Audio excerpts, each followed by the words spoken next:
देश के सबसे स्वच्छ शहर और मध्य प्रदेश की आर्थिक राजधानी कहे जाने वाले इंदौर शहर में G20 का एक और आयोजन होने जा रहा है।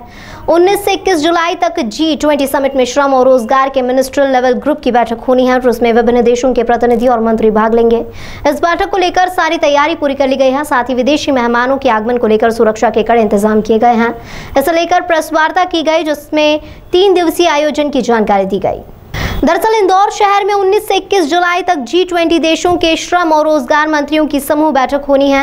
इसमें विभिन्न देशों के प्रतिनिधि और मंत्री भाग लेंगे। मंत्री स्तरीय समूह के इस सम्मेलन में श्रम और रोजगार को लेकर चर्चा होगी, जो उसमें 165 डेलीगेट्स और इंदौर पहुंच रहे हैं, जिसमें विभिन्न देशों के 24 मिनिस्टर होंगे। समिट के दौरान आगंतुकों को मध्य प्रदेश की संस्कृति, वाइल्ड लाइफ, खान पान और ऐतिहासिक विरासत से रूबरू कराया जाएगा। साथ ही मेहमानों का स्वागत पारंपरिक अंदाज में होगा और उन्हें शहर और आसपास के पुरातत्व महत्व की इमारतों को दिखाने ले जाया जाएगा। वहीं 19 को मांडू का भ्रमण कराने ले जाया जाएगा और 20 और 21 जुलाई को इंदौर का प्रतिष्ठित फूड मार्केट 56 दुकान पर ले जाएंगे, जहां 56 के खान पान से रूबरू कराया जाएगा। साथ ही 22 जुलाई को हेरिटेज वॉक रहेगी, जो कृष्णपुरा, छतरी और राजवाड़ा तक होगी, जो उसमें सभी डेलीगेट्स शामिल होंगे।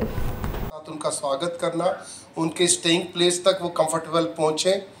हमने होटल इंडस्ट्री के भी जो रिसेप्शन पॉइंट्स हैं उनकी भी इस तरह की ट्रेनिंग कराई है कि किसी भी व्यक्ति को कमरा रिसीव करने में समय ना लगे।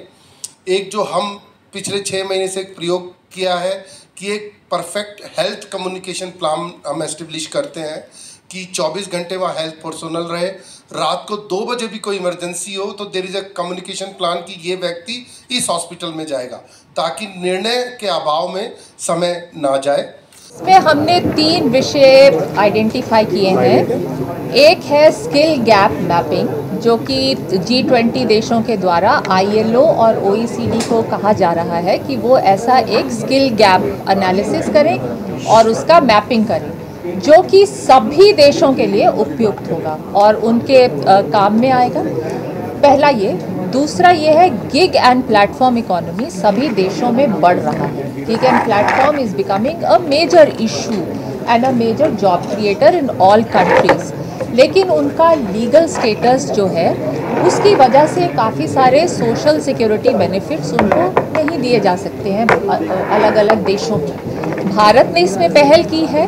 हमने अपने सोशल सिक्योरिटी कोड में गिग एंड प्लेटफॉर्म वर्कर्स को डिफाइन किया है। हम शायद we were the first in the world to do so, give a definition for what is meant by gig and platform work. और उनके सोशल सिक्योरिटी के लिए भी सोशल सिक्योरिटी फंड का प्रोविज़न है सोशल सिक्योरिटी कोड में। तो इसको आगे ले जाते हुए G20 देशों में किस प्रकार से हम गिग एंड प्लेटफॉर्म वर्कर्स को सोशल सिक्योरिटी दे सकते हैं, ये हमारा दूसरा विषय है। तीसरा विषय है sustainable financing of social security. बहुत सारे देशों में कॉन्ट्रीब्यूटरी फंडिंग होती है, बहुत सारे देशों में कंट्रीब्यूशन भी होता है और बजटरी सपोर्ट भी होता है। भारत के केस में आप देखेंगे कि बजटरी सपोर्ट से बहुत सारे स्कीम्स हैं हमारे, जिसके द्वारा हम सोशल सिक्योरिटी देते हैं अपने लोगों को, जैसे कि राशन कार्ड हुआ, घर हुए, फ्री हाउसिंग हुई, उज्ज्वला योजना है, PMJ है, ऐसी बहुत सारी चीज़ें हैं जो सोशल सिक्योरिटी हम देते हैं। तो